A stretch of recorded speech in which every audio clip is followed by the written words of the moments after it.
नमस्कार दोस्तों, मैं हूं महेंद्र दोगने। आप मुझे एमडी मोटिवेशन के नाम से जानते हैं और आप सुन रहे हैं कुकू एफएम। यहां पर मैं आप लोगों के लिए लेकर आया हूं संपूर्ण चाणक्य नीति, जिसके पूरे 17 अध्याय यहां पर आपको सुनने को मिलेंगे। यदि आप अपने जीवन को बदलना चाहते हैं और चाहते हैं कि आपको कुछ ऐसे तरीके पता चले जिससे आप जीवन को बहुत ही अच्छे ढंग से जी सके, तो ये 17 अध्याय आप सभी के लिए बहुत ही महत्वपूर्ण हैं। तो चलिए इस चाणक्य नीति की शुरुआत करते हैं। आचार्य चाणक्य के जीवन की एक प्रारंभिक घटना से उनके चरित्र का बहुत सुंदर खुलासा होता है। एक बार वे अपने शिष्यों के साथ तक्षशिला से मगध की ओर आ रहे थे। मगध का राजा महानंद उनसे द्वेष रखता था। वह एक बार भरी सभा में चाणक्य का अपमान कर चुका था। तभी से उन्होंने संकल्प लिया था कि वे मगध के सम्राट महानंद को पद से नीचे उतार कर ही अपनी शिखा में गांठ बांधेंगे। इसके लिए वे अपने सर्वाधिक प्रिय शिष्य चंद्रगुप्त को तैयार कर रहे थे। मगध पहुंचने के लिए वे सीधे मार्ग से ना जाकर एक अन्य उबड़ खाबड़ मार्ग से अपना सफर तय कर रहे थे। उस मार्ग में कांटे बहुत थे। तभी उनके पैरों में एक कांटा चुभ गया। वे क्रोध से भर उठे। तत्काल उन्होंने अपने शिष्यों से कहा, उखाड़ फेंको इन नागफनों को, एक भी शेष नहीं रहना चाहिए। उन्होंने तब उन कांटों को ही नहीं उखाड़ा, उन कांटों के वृक्षों की जड़ों में मही डाल दिया ताकि वे दोबारा न उग सके। इस प्रकार वे अपने शत्रु का समूल नाश करने पर ही विश्वास करते थे। वे दूसरों के बनाए गए मार्ग पर चलने में कभी भी विश्वास नहीं करते थे। वे अपने द्वारा बनाए गए मार्ग पर ही चलने में विश्वास करते थे। आशा करता हूँ इन अध्यायों को सुनने के बाद आप भी अपनी जिंदगी में अपने मार्ग खुद तैयार करें, अपने ऊपर विश्वास करें और अपनी जिंदगी में आगे बढ़े। तो चलिए प्रारंभ करते हैं। प्रथम अध्याय में श्री चाणक्य श्री विष्णु भगवान को नमन करते हुए समझाते हैं कि राजनीति में कभी कभी कुछ कर्म ऐसे दिखाई पड़ते हैं जिन्हें देखकर सोचना पड़ता है कि यह उचित हुआ या अनुचित, परंतु जिस अनीतिकारी से भी जन कल्याण होता हो अथवा धर्म का पक्ष प्रबल होता हो तो उस अनैतिक कार्य को भी नीति सम्मत ही माना जाएगा। उदाहरण के रूप में महाभारत के युद्ध में युधिष्ठिर द्वारा अश्वत्थामा की मृत्यु का उद्घोष करना यद्यपि नीति विरुद्ध था, पर नीति कुशल योगीराज कृष्ण ने इसे उचित माना था, क्योंकि वे गुरु द्रोणाचार्य के विकट संहार से अपनी सेना को बचाना चाहते थे। आगे चाणक्य समझाते हैं कि मूर्ख छात्रों को पढ़ाने से, दुष्ट स्त्री के पालन पोषण से और दुखियों के साथ संबंध रखने से बुद्धिमान व्यक्ति भी दुखी होता है। इसका मतलब यह नहीं है कि मूर्ख शिष्यों को कभी उचित उपदेश नहीं देना चाहिए।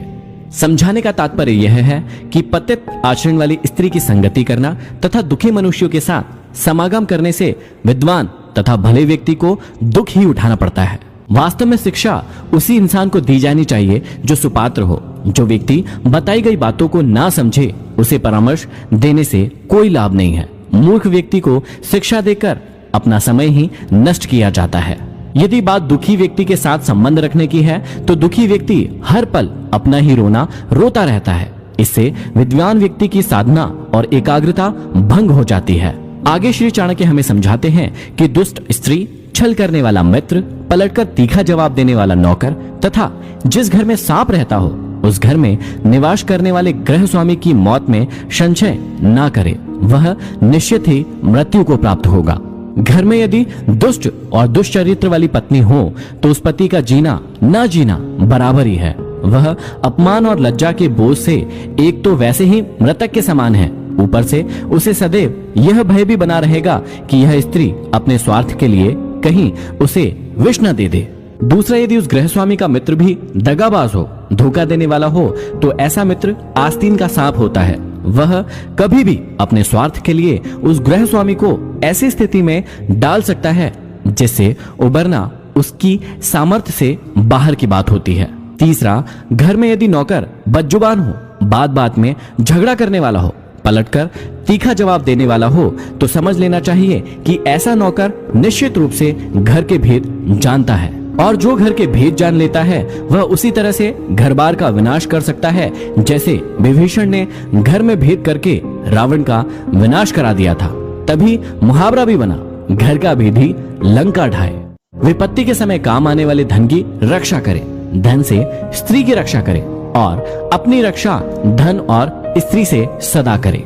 अर्थात संकट के समय धन की जरूरत सभी को होती है, इसलिए संकट काल के लिए धन बचाकर रखना उत्तम होता है। धन से अपनी पत्नी की रक्षा की जा सकती है। अर्थात यदि परिवार पर कोई संकट आए तो धन का लोभ नहीं रखना चाहिए, परंतु यदि अपने ऊपर कोई संकट आ जाए तो उस समय उस धन व स्त्री दोनों का ही बलिदान कर देना चाहिए।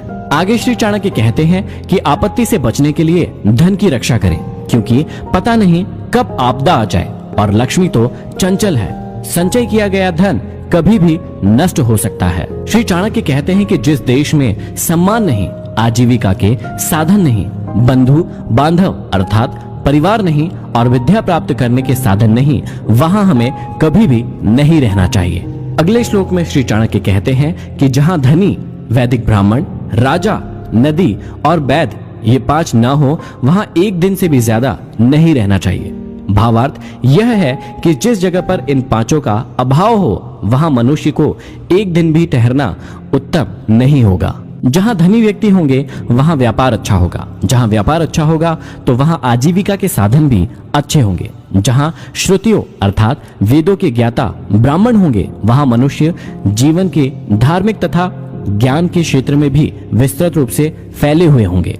जहां स्वच्छ जल की नदियां होंगी वहां जल का अभाव नहीं रहेगा, और जहां कुशल वैद्य होंगे वहां बीमारी पास में नहीं आ सकती। आगे श्री चाणक्य कहते हैं कि जहां जीविका, भय, लज्जा, चतुराई और त्याग की भावना ये 5 चीज ना हो, वहां के लोगों का साथ कभी ना करें। श्री चाणक्य कहते हैं कि जिस स्थान पर जीवन यापन के साधन ना हो, जहां सदैव भय की परिस्थिति बनी रहती हो, जहां लज्जाशील व्यक्तियों की जगह बेशर्म और खुदगर्ज लोग रहते हो, जहां कला कौशल और हस्तशिल्प का सर्वदा अभाव हो और जहां के लोगों के मन में जरा भी त्याग और परोपकार की भावनाएं ना हो, वहां के लोगों के साथ ना तो रहें और ना ही उनसे कोई व्यवहार रखें। श्री चाणक्य कहते हैं कि नौकरों को बाहर भेजने पर, भाई बंधुओं को संकट के समय तथा दोस्तों को विपरीत परिस्थितियों में और अपने स्त्री को धन के नष्ट हो जाने पर परखना चाहिए, अर्थात उनकी परीक्षा लेनी चाहिए। चाणक्य ने समय समय पर अपने सेवकों, भाई बंधुओं, मित्रों और अपनी स्त्री की परीक्षा लेने की बात कही है। समय आने पर ये लोग आपका किस प्रकार साथ देते हैं या देंगे, इसकी जांच उनके कार्यों से ही होती है। वास्तव में संसार में मनुष्य का संपर्क अपने सेवकों, मित्रों और अपने निकट रहने वाली अपनी पत्नी से होता है। यदि ये लोग छल करने लगे तो जीवन दुभर हो जाता है। इसलिए समय समय पर इनकी जांच करना जरूरी है कि कहीं ये आपको धोखा तो नहीं दे रहे हैं। आगे समझाते हैं कि बीमारी में, विपत्ति काल में, अकाल के समय, दुश्मनों से दुख पाने या आक्रमण होने पर, राज दरबार में और शमशान भूमि में जो साथ रहता है वही सच्चा भाई बंधु अथवा मित्र होता है। श्री चाणक्य समझाते हैं कि जो अपने निश्चित कर्मों तथा वस्तु का त्याग करके अनिश्चित की चिंता करता है, उसका अनिश्चित लक्ष्य तो नष्ट हो ही जाता है, निश्चित भी नष्ट हो जाता है। किसी ने सही कहा है, आधी को छोड़ सारी को धावे, आधी मिले न पूरी पावे। जो व्यक्ति अपने निश्चित लक्ष्य से भटक जाता है, उसका कोई भी लक्ष्य पूरा नहीं हो पाता है। अर्थात भाव यही है कि आदमी को उन्हीं कार्यों में अपने हाथ डालना चाहिए जिन्हें वह पूरा करने की सामर्थ्य रखता हो। आगे श्री चाणक्य कहते हैं कि बुद्धिमान इंसान को अच्छे कुल में जन्म लेने वाली कुरूप कन्या से भी विवाह कर लेना चाहिए, परंतु अच्छे रूप वाली नीच कुल की कन्या से विवाह नहीं करना चाहिए, क्योंकि विवाह संबंध समान कुल में ही श्रेष्ठ होता है। लंबे नाखून वाले हिंसक पशुओं, नदियों, बड़े बड़े सींग वाले पशुओं, शस्त्रधारियों, स्त्रियों और राज परिवारों का कभी भी विश्वास नहीं करना चाहिए।